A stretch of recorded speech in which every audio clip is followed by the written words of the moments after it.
In today's episode, we are speaking to Rick Rule, one of the most well known and successful investors in the natural resource and commodities sector. And we're going to be starting this discussion off of a part one of a part two. And we're going to be talking about what is happening in the broader world, in the economy with inflation, and how this affects you, your money, and your investments. So if you're looking forward to today's episode, make sure you hit the like button to send this out into the YouTube universe. Give us a comment down below that says Rick Rule Rules. We will be linking part one and part two to this episode. Link right there down below where you can reach out to Rick directly to have him review your natural resource portfolio. Shout out to our sponsor, which is Vizsla Silver, one of our favorite silver and gold mining stocks. And Rick, it's good to see you. Jake, it's a pleasure to be with you. It's been too long. Yeah, I know it's been a little bit since we caught up. So, Rick, one of the things I've been laughing about recently is it's been interesting to watch. I feel like the messaging kind of falling apart on inflation. You know, for at the beginning they said it wasn't happening, then they said it's kind of happening, then they said it is happening but it's temporary. Then they said it's going to go higher and it's going to last longer, while simultaneously we've seen in recent times the Biden administration talking it down while Janet Yellen was talking it up. And the messaging seems to be falling apart. What's your take on right now as we're seeing inflation that's very noticeable for everyday people? Well, the messaging amuses me, and it isn't surprising that the messaging is often wrong. One characteristic of a successful politician is that he or she tries to figure out which way the parade is going, and then they run down a side street, get in front of it, and pretend to lead. That's an age-old notion. The other is, of course, that inflation is a measure of how poor a job they're doing. And so it's an unpleasant statistic to acknowledge. And of course, one of the things that they need to do at all costs, given the amount of debt we have in society, is prevent fear.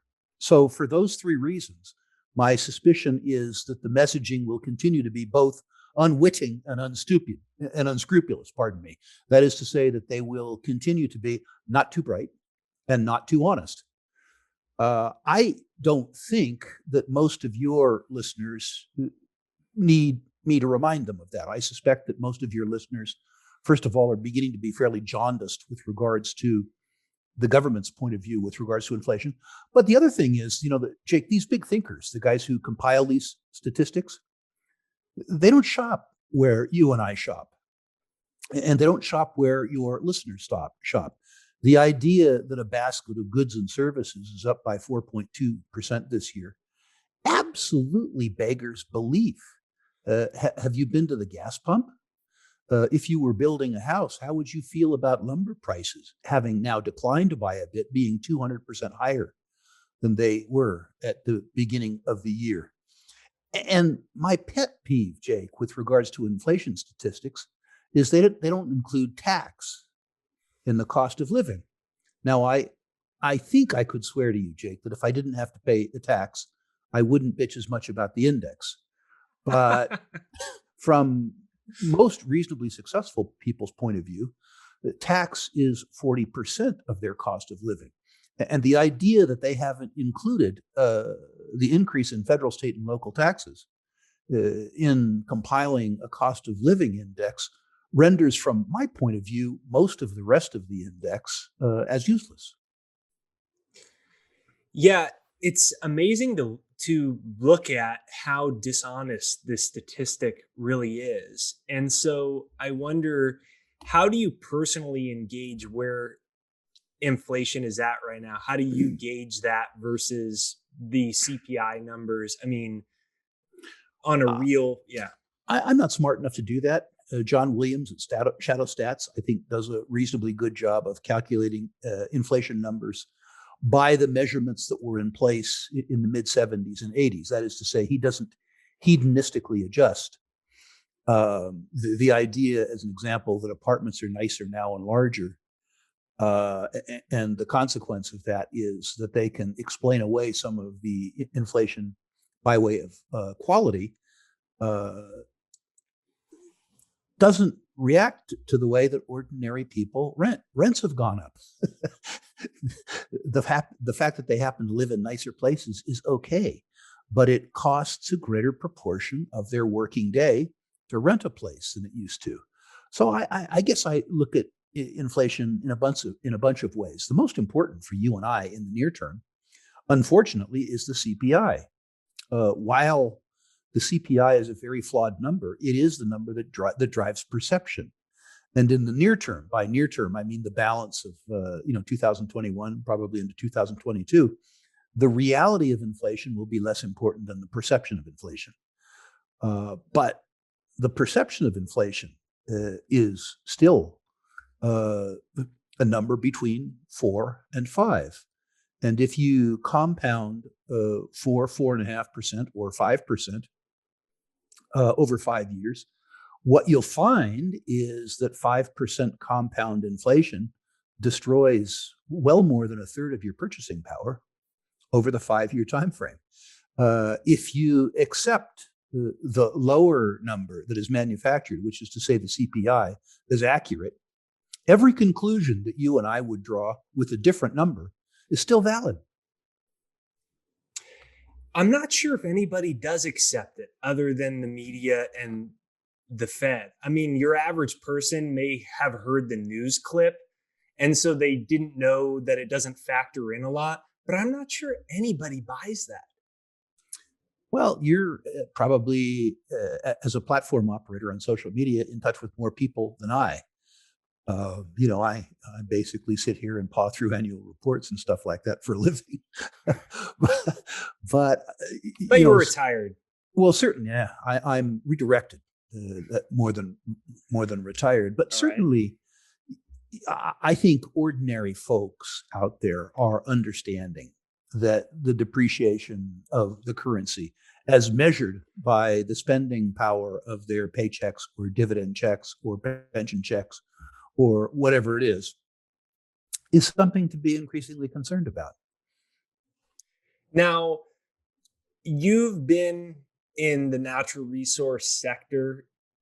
Many people know you from gold and silver specifically, wherein that sector of folks have had the inflation conversation for way longer than I've been investing in it. I mean, you're talking, at least a decade, and we've never really got it. And then pretty quickly, I mean, I guess you could argue we've got it in financial assets and housing, but very quickly in the last 18 months, it seems like this narrative has really shifted, and it almost seems bigger than I was anticipating, especially seeing the prices of gas and a lot of things. So I wonder, has it taken you by surprise with how quickly it's moved? Were you anticipating this? I guess somewhere in the middle. I am frankly surprised that more people are not concerned about inflation. I'm concerned that when I stand in front of a large audience and I explain to them that the on-balance sheet and off-balance sheet recourse liabilities to the federal government exceed $150 trillion, that people don't react more to that. I guess the number, Jake, is so large that people are numb to it. And people are tired of being afraid of aggregate debt levels. The aggregate debt levels have risen for a very long time without impacting them. It reminds me about the saying around going bankrupt. How does one go bankrupt? Slowly at first, and then very rapidly. And I think that the circumstance that we have in front of us with regards to inflation, which is the depreciation of the purchasing power of conventional assets, among other definitions, will proceed the same way, slowly, and then very rapidly.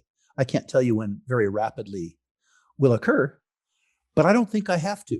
I think I'm talking about a circumstance that absolutely positively will happen, which is to say that at some point in time there will be a crisis in confidence, and that people will be attracted to financial assets or other assets that they believe will shield them from inflation.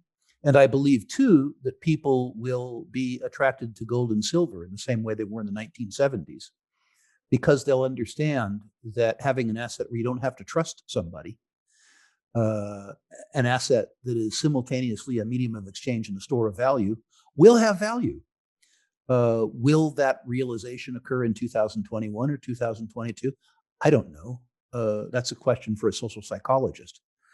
But I certainly believe that my outlook for inflation, as an example, is funded on arithmetic.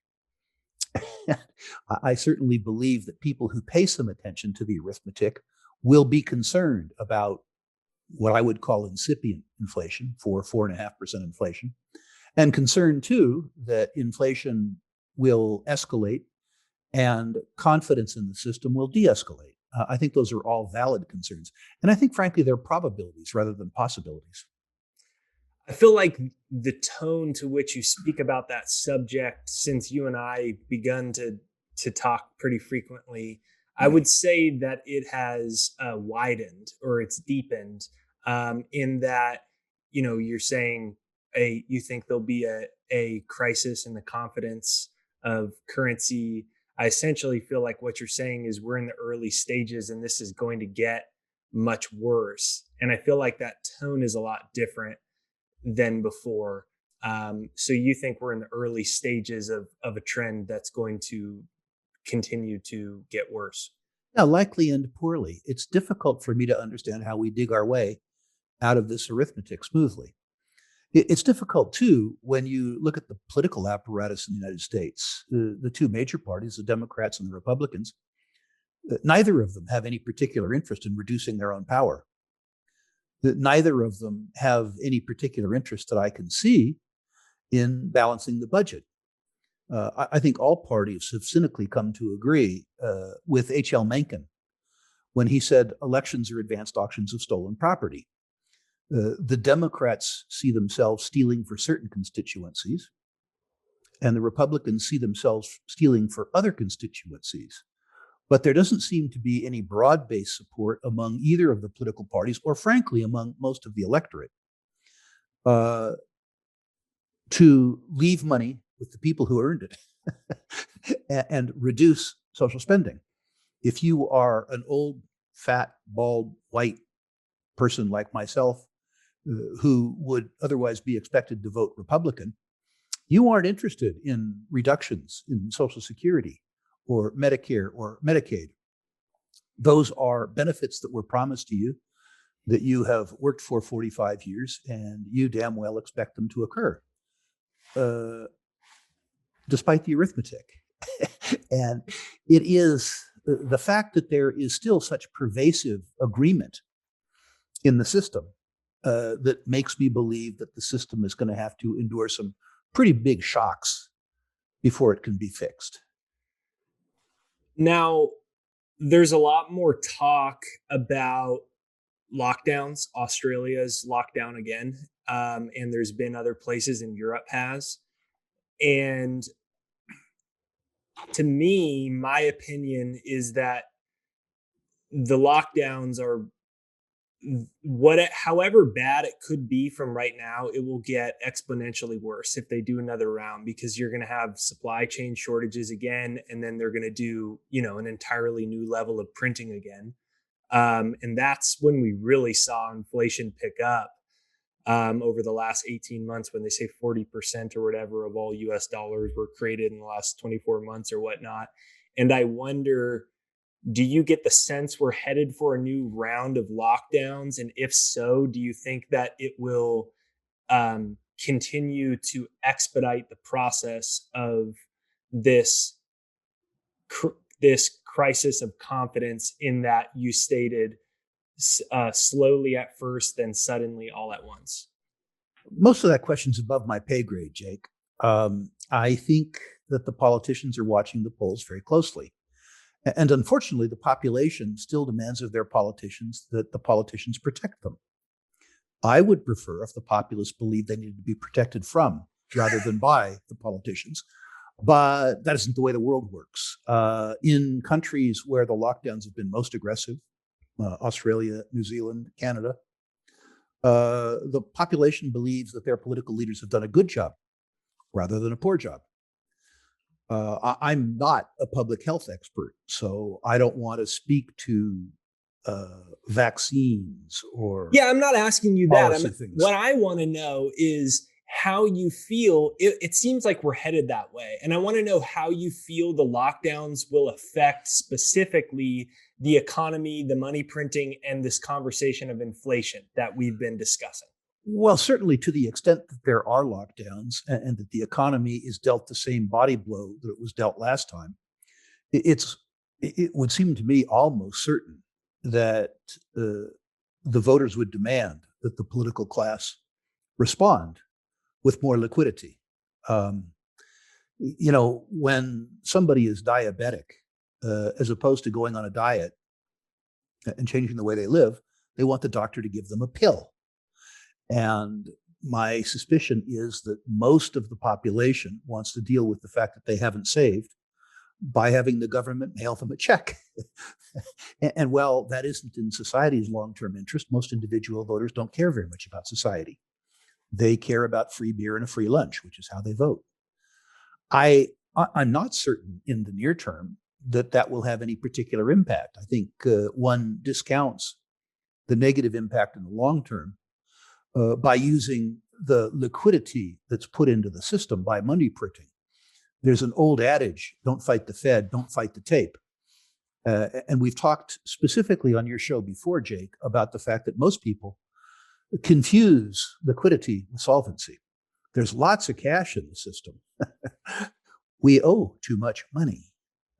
So I think in the near term, the system is sustainable because the voters are demanding the kind of poison that they're being force-fed. Yeah, I wonder if we're seeing so many supply chain shortages and a lot more money chasing fewer goods, what another round of those lockdowns and money printing could have on inflation. And I wonder if this trend continues of this rising inflation, the government saying it's 5%, but you and I clearly seeing it's a lot higher. And your average person, regardless of whether they're a Democrat or a Republican, seems to notice. That seems to be one thing where, regardless on the political spectrum, the average person says, wow, gas is more expensive. Wow, beef is more expensive.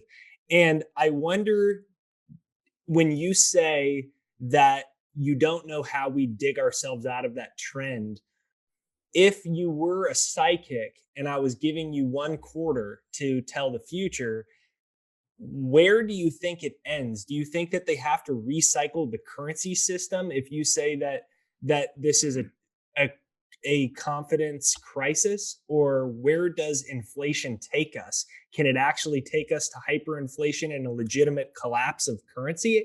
I know if I asked you that 24 months ago, you would have said no, but I feel like your tone has changed. No, I would still say no. I went through the decade of the 70s. I saw what a 15% 10-year yield on the Treasury looked like. I saw what 17, 18% inflation looked like. And it wasn't pretty. It was not pretty. And I don't look forward to doing it again. But my suspicion is that we are due for a reckoning that is severe but survivable. I've said before to you, Jake, I like to quote Doug Casey, this circumstance will be interesting. It might be more fun to watch it from somewhere else on a broad screen TV. But I still have a lot of faith in Americans as individuals. And I'm always amazed at how much wealth we can generate with our individual initiative and work and creativity. And I still believe that individually we can create more than collectively we waste when we vote. But I think there's going to be a real reckoning. I don't put in the sort of copy for this video that I suspect we have a 2008 style event coming.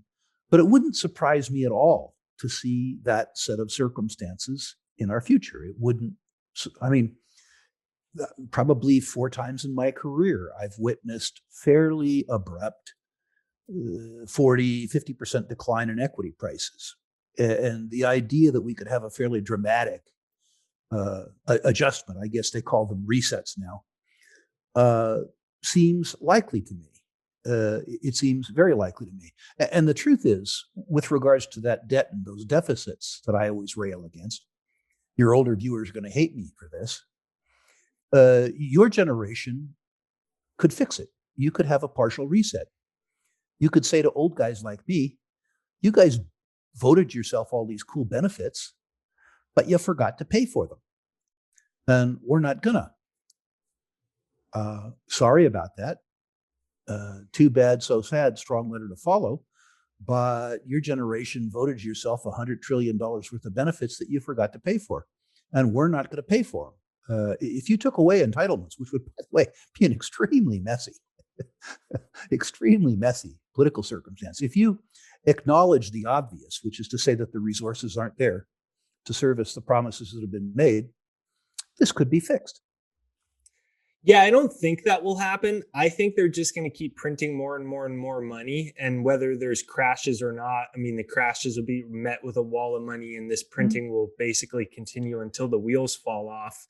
And I wonder, and it's made me think about it more, because I realized that in some ways, inflation could be more dangerous than a crash, in that people don't realize what's happening. So everything gets more and more and more expensive, and eventually almost the entire population gets priced out of life itself. And I wonder, could you elaborate on your opinion on the dangers of inflation and people and it's steadily moving without people really grasping? I think perhaps the coming realization that inflation is inevitable could precipitate a crash. If you had a circumstance where markets took control of interest rates again, which is to say that yield management stopped working, like in the Clinton years where they gave a treasury auction, nobody came. They had a failed treasury auction. That would be really, truly ugly. Traditionally, Jake, the yield on the U.S. 10-year Treasury has been between 150 and 200 basis points positive to the CPI stated rate of inflation. If the CPI stated rate of inflation is 4.5, that would take the 10-year Treasury up from its current 1.2 to something closer to 6. The 30-year fixed mortgage rate is always traded at a premium of the U.S. 10-year Treasury, so that would take first mortgage rates to 6.5 or 7. Can you imagine what would happen to the housing market with a 7% 30-year fixed as opposed to a 3% 30-year fixed?